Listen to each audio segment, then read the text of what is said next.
Fala, galera do primeiro ano, tudo bem com vocês? Espero que sim. Então, estou começando aqui a gravação do vídeo de retomada do conteúdo para avaliação que vocês farão na terça-feira, dia 20/9/2022, a avaliação do terceiro bimestre.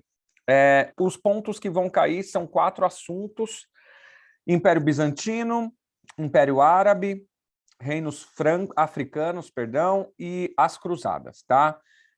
Cairão 2 questões de cada tema. Não se preocupem, porque as questões elas trazem textos que quase se autoexplicam, então é mais uma questão de interpretação mesmo aí, pensando nos moldes de vestibular essas questões e de simulado, tá? Então eu estou aqui, a gente vai utilizar o livro 5 e o livro 6, né? O livro 5 está aqui, a gente vai começar aqui pelo Império Bizantino, que foi um assunto que a gente conversou, que o Léo apresentou para a gente, né? Então, deixa eu chegar no Império Bizantino. Vamos lá. Eu não sei como que está aí na página de vocês. Aqui, para mim, aparece como 83 do volume 5, tá? Então, acompanhem aí com o seu material. A respeito do Império Bizantino, vamos entender algumas questões. Eu vou tentar ser bem objetivo no que a gente vai conversar aqui, para esse vídeo não ficar muito longo, tá? Então, vamos tentar ser mais direto. O que é o Império Bizantino? Por que ele se chama Império Bizantino? Então, sempre que a gente vai estudar história, a gente precisa se posicionar em duas questões: questão geográfica e questão temporal, né? Questão geográfica, a gente está falando do Império Romano. Então, tudo que vocês estão vendo colorido aí na tela, nesse mapa da página 83, é o Império Romano. Por que que ele tem uma parte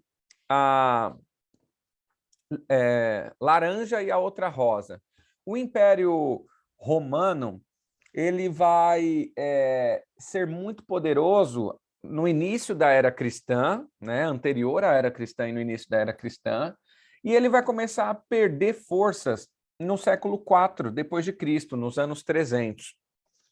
O que vai acontecer é que esse império vai ser dividido em 2 partes.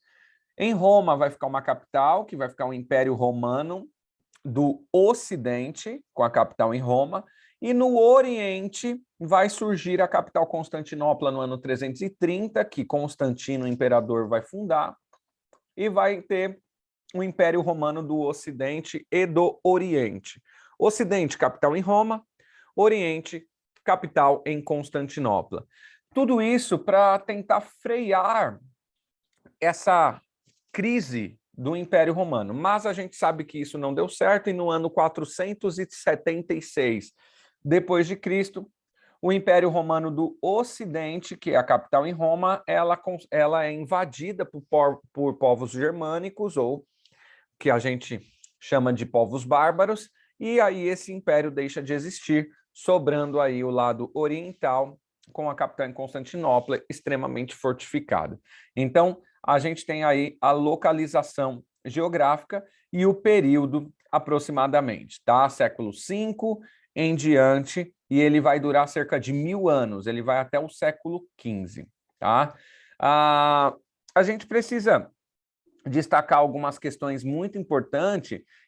Ele vai durar até 1453, e dentro desse processo todo, é importante a gente pensar, vou colocar o mapa de novo para ficar mais fácil da gente observar, que aqui a gente tem um grande império persa à direita e a Europa à esquerda. Tudo que for passar de forma terrestre entre Ásia, o mundo árabe, Índia, China, o Império Persa, tudo tem que passar dentro de Constantinopla para chegar para a Europa. Senão, havia que desviar do Mar Negro e passar aqui ao norte, em terras que não eram tão seguras. Então, por que falar? Por que as pessoas falam assim, durou muito e tal? Numa questão econômica é importante pensar que toda essa riqueza, né, de comércio que passava dentro de Constantinopla era paga um pedágio para ela passar ali dentro, e logicamente se fazia uma feira comercial também em Constantinopla, que vai virar o centro comercial do mundo. E aí a entrada e a saída da cidade extremamente fortificados, e as pessoas tinham segurança em passar por ali, por isso sempre passavam. Tá certo? Então, agora, dando sequência sobre o Império Bizantino. Acredito que a Marina só não estava na aula de retomada e o pessoal deve ter passado para ti uma foto da lousa com alguns tópicos do que a gente conversou em sala de aula. Então, eu vou ser mais objetivo aí. A questão religiosa. A questão religiosa ela vai ser de extrema importância para o que a gente está estudando aqui. Porque a religiosidade que a gente está falando aqui é a católica cristã nesse período, tá? Quando se transfere a capital do império para Constantinopla, se transfere também a igreja, né? Então, a religiosidade chega junto com o governo. O que vai acontecer aqui é uma questão extremamente complexa, porque em Roma o idioma oficial era o latim. Só que em Constantinopla se falava muito grego pela influência da região, que ali já foi colônias gregas. Então, o que acontece? As missas começaram a ser rezadas em grego, na parte oriental, Constantinopla, em latim, lá em Roma, na Itália.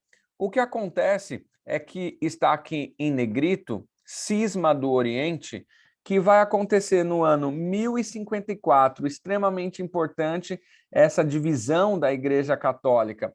Vai acontecer uma disputa de tradução das escrituras sagradas, onde a galera de Roma vai falar assim, não, vocês estão interpretando a Bíblia errada, vocês não podem fazer isso, tem que rezar em latim e tudo mais, e aí causa um desconforto entre os dois líderes religiosos, o Papa na Itália ou na Roma e o responsável pela igreja em Constantinopla, até o ponto que em 1054 eles brigam ao ponto de se separarem, e aí a igreja católica apostólica romana fica com a capital em Roma, rezando em latim, e a igreja em Constantinopla passa a ser a Igreja Católica Ortodoxa Grega, que vai ter sua capital em Constantinopla, e quem vai ser o líder supremo dessa igreja vai ser um patriarca. Então, reza em grego, é um patriarca que comanda, a religião é católica, mas ela é ortodoxa grega.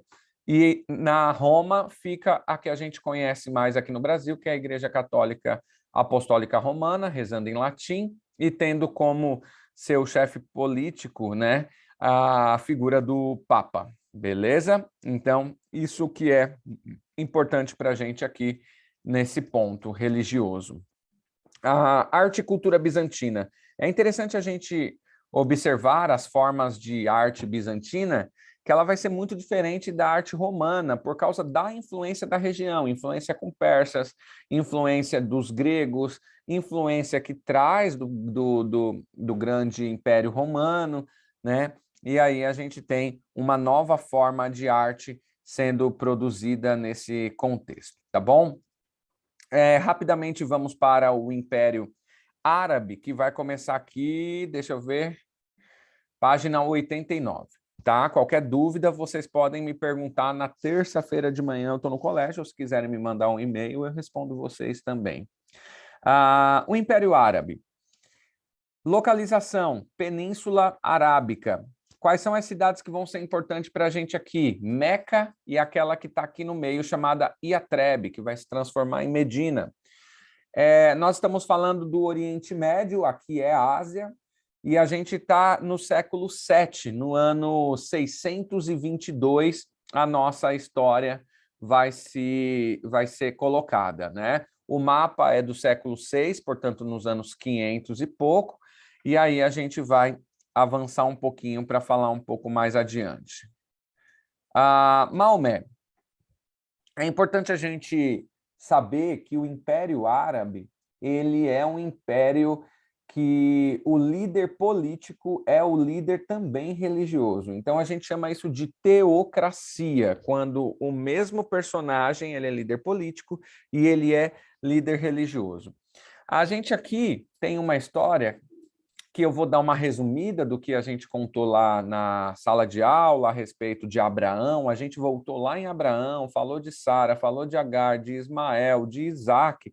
Essa história toda eu vou chegar pulando e vou direto para Maomé, tá? No ano 570, aproximadamente, nasce Maomé.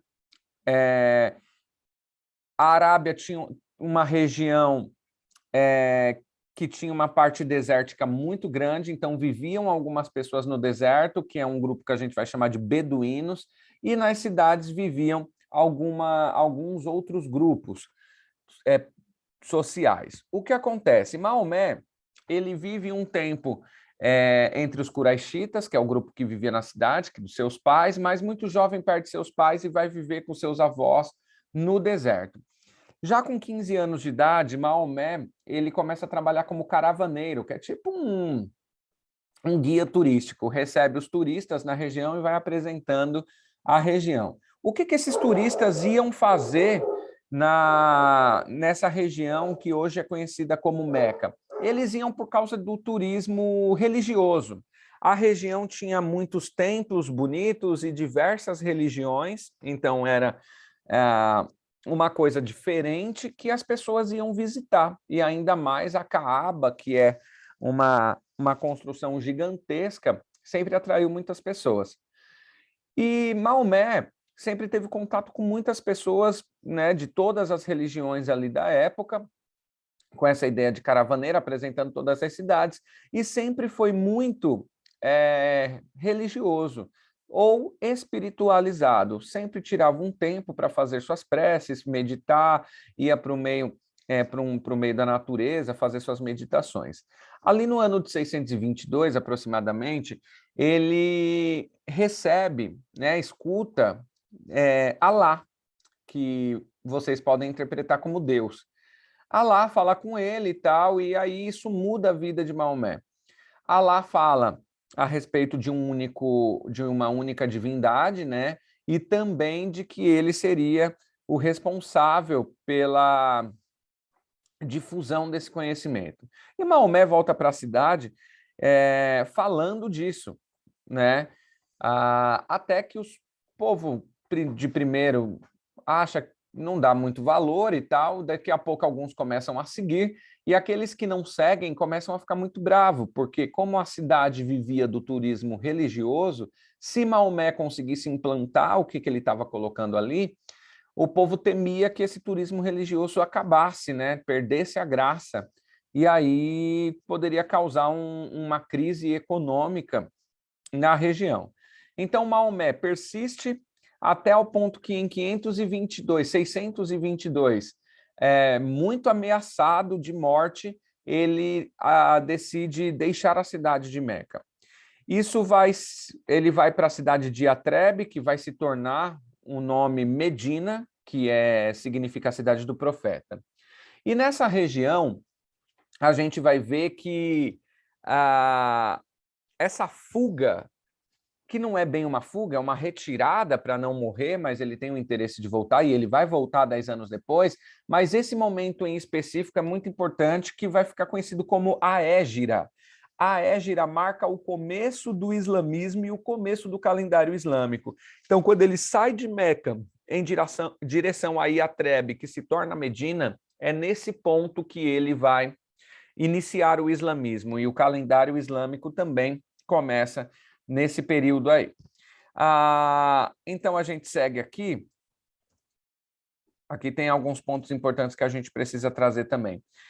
No ano 632, 10 anos depois, então, ele volta para a cidade de Meca, né? E aí, perdão, em 630 ele volta para a cidade de Meca, volta com armas e consegue dominar a cidade, e a cidade passa a ser islâmica, né, ao governo de Maomé. Maomé vive mais 2 anos, e em 632 ele morre, e aí, a partir daí, quem vai governar são os califas, que são descendentes de Maomé. Lembrar também que Maomé deixa um livro sagrado chamado Alcorão, que é escrito por suas mãos, mas ele diz que por intermédio de Alá. Então, Alá meio que dita o livro, e ele apenas é a ferramenta que transmite as palavras da sua divindade, tá? O islamismo trabalha também com 5 pilares, então, só para que a gente faça uma questão de comparação, No cristianismo católico tem lá os 10 mandamentos, né? Não fazer isso, faz aquilo, isso tudo. O islamismo trabalha com 5 preceitos, ou 5 pilares, a gente pode chamar assim. Primeiro, só há Alá, e Maomé é o seu profeta. Então, a única divindade é Alá, e o único profeta é Maomé. Segundo, o muçulmano deve fazer 5 orações diárias, com o corpo voltado a Meca, onde está o templo sagrado, que é a Caaba. Terceiro, todo muçulmano deve ir a Meca ao menos uma vez na vida. Quarto, auxiliar os necessitados, principalmente os viajantes. E quinto, guardar o mês de Ramadã, que é fazer o jejum durante esse mês inteiro, que é um mês do calendário deles lá, do Ramadã. Então, eles não comem e não bebem nada durante esse mês, enquanto houver luz do sol. Então, o sol nasceu para as refeições e a água, e quando o sol se põe, aí volta-se a comer e a beber, tá bom? Então, esses são os 5 pilares do islamismo. A gente agora vai falar do templo mais conhecido, que é esse cubo preto que está no meio dessa multidão aí, que é a Caaba, tá? Então, a Caaba, ela foi construída, segundo o mito, ela foi construída por Abraão e seu filho, se eu não me engano, o Esdras pode achar que eu estou errado, é o Ismael, e se não for, é o Isaac, mas aí o Esdras vai saber, que ele me corrigiu bastante na aula de ontem também nessas questões. Seu Ismael, tá aqui, ó, tá certo. Abraão e seu filho Ismael, tá? Então, esse lugar se torna o lugar mais importante para o islamismo e é o lugar onde todo muçulmano deve ir pelo menos uma vez na vida. Também, então, só para a gente localizar aqui, Arábia Saudita é o país, Meca é a cidade, Caaba é o prédio, e no prédio ainda tem uma coisa chamada Pedra Negra, que eles acreditam que essa pedra ela é límpida, mas ela está escura por causa da maldade humana, ela é um termômetro da maldade humana, e ela vai ficar límpida de novo quando a gente tiver paz na humanidade, ou a humanidade estiver melhor. Eu falei para vocês, então, vamos falar aqui da expansão do mundo islâmico. O islamismo é a religião que mais cresce no planeta ainda hoje, tá? Existem duas, vou chamar de facções aqui, mas sem juízo de o que é bom ou não. Duas facções dentro da religião que são os xiitas e os sunitas. Xiitas em sua grande maioria e os sunitas em sua menor quantidade. O que significa essa divisão entre dois grupos dentro da mesma religião? Os xiitas, eles só leem o Alcorão, que é o livro deixado por Maomé. Porém, Maomé também fez algumas outras escritas que são livretos pequenos que são chamadas de sunas. Os sunitas, eles leem o Alcorão e também leem essas sunas. Então, uma pequena quantidade de muçulmanos que fazem essa prática, tá bom? Só para questão de conhecimento mesmo. A respeito da expansão, o islamismo ele não só expande culturalmente, ele expande também territorialmente. Então, aqui a gente vai ver que a partir do século VII, ele domina toda a parte norte do Egito e atravessa aqui para onde hoje é Espanha e Portugal, na Europa. E vai se expandir também para o Oriente, chegando até aqui a divisa da Índia, a fronteira da Índia, pegando todo o Império Persa, e aqui tomando Jerusalém e seguindo em direção ao Império Bizantino, né? Cercando a Europa aqui pelos dois lados, aqui no Reino Franco e aqui no Império Bizantino. É importante a gente observar essa questão aqui de Jerusalém ocupada por muçulmanos e eles caminhando em direção ao Império Bizantino. Por quê? O quarto assunto que nós vamos comentar aqui são as cruzadas, e ela vai estar relacionada aos muçulmanos aqui em Jerusalém e aos muçulmanos adentrando ou chegando próximo ao Império Bizantino também, tá? Então, aqui o Império Árabe, a gente tem uma expansão territorial. É importante a gente lembrar também que os árabes eles foram muito importantes, então tem muita contribuição para uma questão de ciência, né? Então, por exemplo, a criação do número zero que nós temos hoje, o seu conceito do número zero, é inventado pelos árabes. Então, os números que nós utilizamos hoje são os números indo-arábicos, os números de 1 a 9 com um conceito inventado na Índia e o conceito do zero, que vai transformar radicalmente aí a utilização dos números, é utilizada ou criada pelos árabes. Eles também são os primeiros povos a inventar o sabão, porque eles conseguem identificar que existem doenças que são transmitidas pela água ou doenças que são transmitidas por roupa. Então, esses tipos de transmissões de doenças, então a questão da higiene, eles são os primeiros a pensar nessas questões, e em diversas outras questões, como, por exemplo, o idioma, até mesmo a arquitetura, matemática. Então, a gente vai ter uma influência árabe extremamente forte até hoje. Dentro dessas contribuições do mundo árabe também para o planeta está a preservação da cultura dos gregos e dos romanos, que nós conversamos anteriormente, porque alguém tem que guardar todo o conhecimento que foi preservado e feito pelo ser humano. Então, os árabes, por invadir aqui o Império Persa, que chegou a dominar ali a Grécia, por dominar o Egito, parte da Europa que era Império Romano, muito da cultura dos gregos e dos romanos eles absorvem e preservam, e aí a gente tem, né, a preservação e a utilização disso em tempos exteriores, tá bom? Então, a cultura greco-romana, muito importante aí. Falei da ciência e da cultura, e aí a gente vai para o próximo assunto, que era o tema da Marina.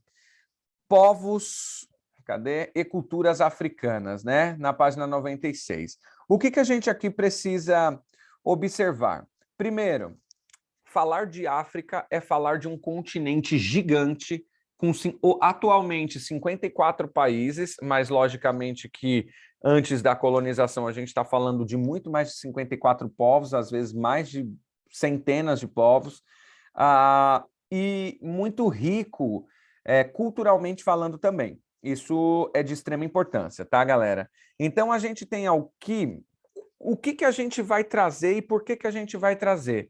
A gente vai trazer alguns reinos que são extremamente importantes numa questão cultural, não que as outras não sejam, mas que isso se expande para outras regiões, como, por exemplo, Gana, o reino de Cush, Axum, Egito, Etiópia, tá? Então, são o reino do Mali. Então, são esses os pontos que a gente vai destacar aqui, tentar ser bem objetivo.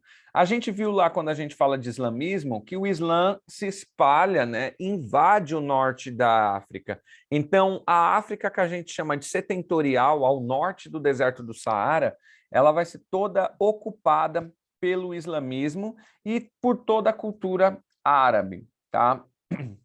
O Egito é uma questão bem interessante, né? Hoje, o Egito, 90% da população é muçulmana e cerca de 9 a 10% da população cristã. Mas o Egito ele sempre foi ocupado por todas as sociedades que foram prósperas no mundo, né? Então, os gregos ocuparam o Egito, os romanos ocuparam o Egito, agora o Império Árabe também ocupa o Egito, e até hoje o Egito ele é de maioria muçulmana, tá? Então, vou passar bem rápido aqui na questão do Egito, porque o que importa para a gente é essa sociedade muito interessante, que é a sociedade de Cush, o reino de Cush ou os Cushitas. O que é interessante nesse ponto é que o reino de Cush era o vizinho ao sul do Egito e eles chegaram a dominar o Egito. Então, para a gente ter noção de que a gente fala que o Egito é tão poderoso, mas a gente tem um povo ao sul que, por fazer fronteira com o Egito, precisou também se desenvolver e ser muito poderoso.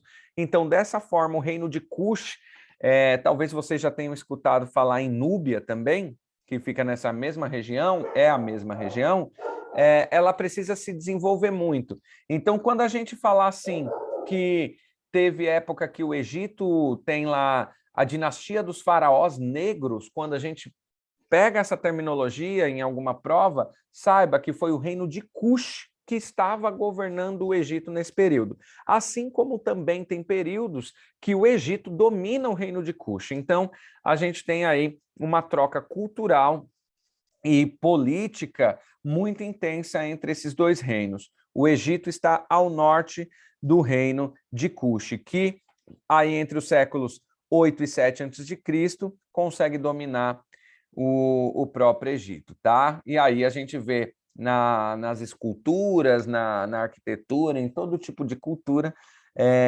muita influência egípcia nesse território. O Reino de Gana. Vou pegar aqui um ponto específico do Reino de Gana para a gente conversar, por mais que o texto seja pequeno, esse império é muito importante para o Brasil, até por causa da sua influência cultural que vem junto com os escravizados dessa região. O Reino de Gana, perdão, ele já teve outros nomes, como Mali e Songhai, mas o que importa para a gente aqui é a riqueza que impressionava, a quantidade de ouro que era extraída dessa região impressionava qualquer visitante. Então, o rei de Gana, até mesmo em algumas caminhadas que eles faziam, em algumas jornadas até Jerusalém, ia distribuindo ouro no meio do caminho por onde passava. Então, chegou a ser o homem mais rico do mundo na época, era o rei de Gana e o império de Gana. Só para vocês terem noção, que não impressionava somente pelo ouro, mas também pela organização dessa sociedade.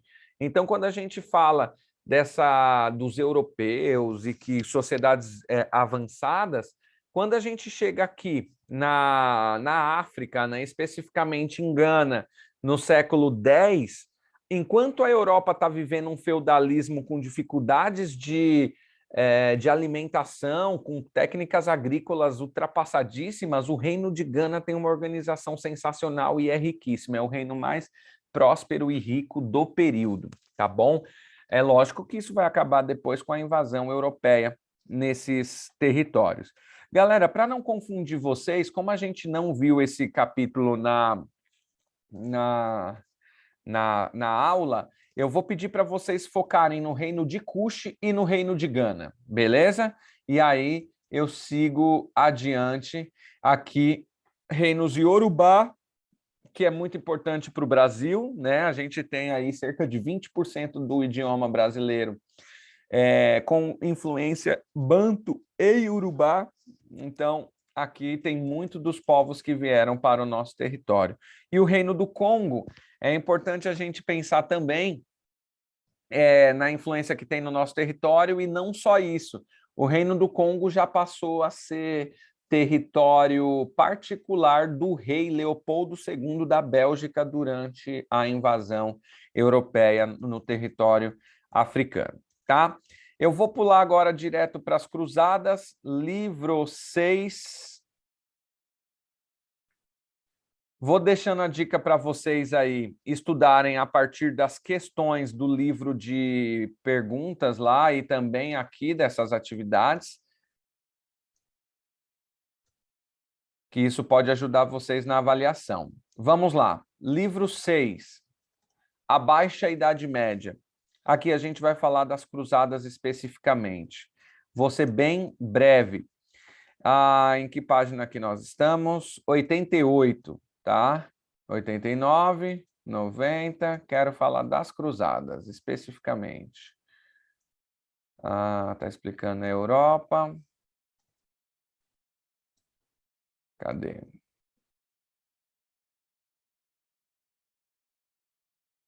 Só achar aqui. Aqui, Cruzadas ou Guerra Santa, página 99. Vamos lá. Vamos lá, o que foram as Cruzadas ou Guerras Santas? Vamos trabalhar primeiro com a nomenclatura, depois vamos nos localizar geograficamente no tempo. Cruzadas, porque os guerreiros carregavam uma cruz. certo? Uma cruz, cristãos, então estavam em guerra. Ou existe uma segunda linguagem que cruzadas são porque eles cruzavam longos territórios e para fazer essa guerra.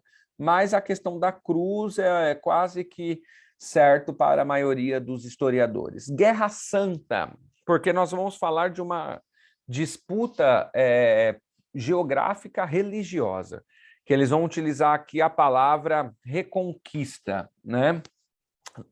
Região, a gente está falando da cidade de Jerusalém, que quando a gente falou dos árabes, eu mostrei para vocês o mapa. Jerusalém foi ocupada pelos muçulmanos e eles proibiram o acesso ao sepulcro de Jesus por parte dos católicos. Então, os católicos não podiam mais peregrinar até Jerusalém para visitar o sepulcro de Jesus. E aí os muçulmanos dominam a região, os cristãos querem visitar, e aí a Igreja Católica vai convocar uma guerra para libertar essa região de Jerusalém, que é sagrada para os dois grupos, mas os cristãos vão chamar de uma reconquista. Então, os infiéis estavam lá. O Papa vai fazer essa convocação em 1094, Papa Urbano II, só que em 1095 ele vai fazer o Concílio de Clermont, que está aqui, ó, 1095. Papa Urbano II oficialmente faz a convocação para as cruzadas, chamando todo mundo para ir lá a Jerusalém, expulsar os infiéis de lá. Eu vou resumir a aula basicamente aqui nesse mapinha, que ele vai mostrar para a gente algumas cruzadas, né? Em verde vai estar aí a primeira cruzada, em vermelho. Então, você vê aqui a primeira cruzada aqui, em vermelho, segunda, e eu vou parar aqui na terceira. O que é interessante a gente ver? Olha aqui onde está Jerusalém no mapa. Beleza? Olha aqui a ocupação do islamismo. Certo? A Igreja Ortodoxa Grega ocupa toda essa região em roxo aqui, né? Então,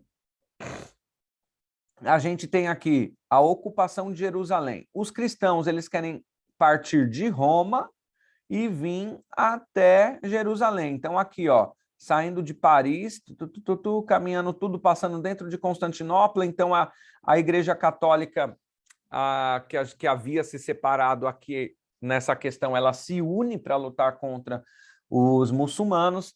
E aí, vamos lá. Primeira cruzada, de 1095 a 1099. Os cristãos vencem, olha lá, o verdinho, chegou até Jerusalém. Segunda cruzada, os muçulmanos vencem e expulsam os cristãos e a luta fica aqui na Antioquia. Terceira cruzada, a gente vê aqui, ó, já saindo um pessoal da Inglaterra, navegando pelo mar Mediterrâneo, parando aqui e vindo até São João d'Acre.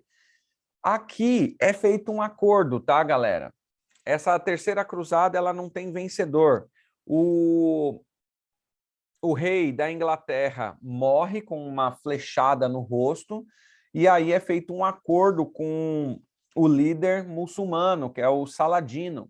Então, esse acordo faz a guerra parar, os muçulmanos mantêm o controle da região de Jerusalém, mas libera o acesso aos cristãos, tá? Então, esse é o acordo que eles fazem. Então, por que houve uma quarta cruzada? Eu quero que vocês observem, logicamente, que a quarta cruzada, ela não tem endereço de Jerusalém, ela vai até Constantinopla, ela sai de Veneza, passa por Zara e vai direto para Jerusalém.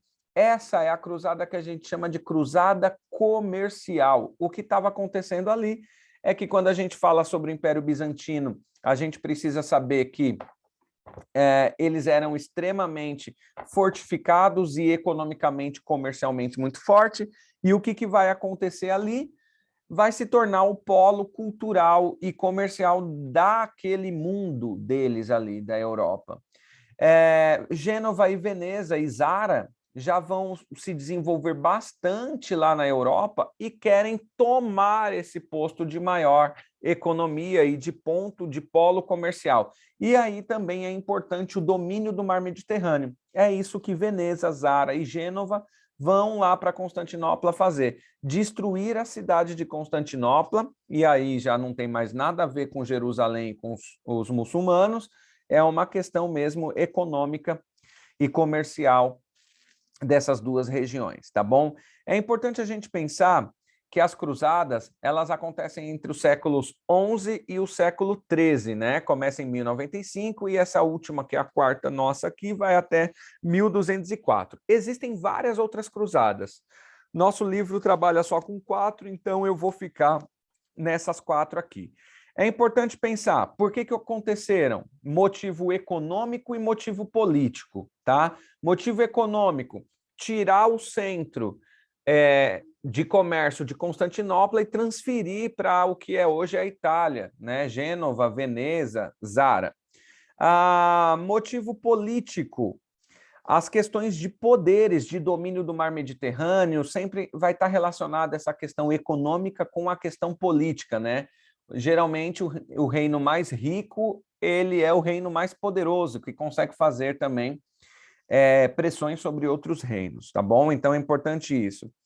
As cruzadas, elas também vão ser importantes para acelerar o fim do feudalismo, que é o processo que aconteceu anteriormente na Europa, na Idade Média. Então, as cruzadas vai ser muito importante porque as pessoas vão sair de dentro do feudo e ver que existe uma vida fora do feudo. Também existe nesse período o fortalecimento dos reis, que vão mobilizar os povos para ir em direção às cruzadas. Então, fortalecer os reis também ajuda no fim do feudalismo. E quem vai perder com isso? A nobreza, porque a nobreza dentro do feudalismo tinha muito poder. Então, aqui a gente tem uma nobreza desestabilizada. Muitos morrem nas cruzadas, muitos perdem terras nesse período de cruzadas, né? Então, quando volta da guerra, não tem mais o seu território. Meus queridos, fui sucinto em reinos africanos e cruzadas e peço para que vocês vejam de novo esse trechinho que não foi dito em sala de aula. Para a Marina é importante estudar o Império Árabe, que não estava na sala de aula, e o Império Bizantino, que a gente conversou também ontem. Tá certo? Eu fico por aqui. Qualquer dúvida, vocês podem me perguntar por e-mail ou então na escola na terça-feira, antes da avaliação. Meus queridos, forte abraço e até a próxima.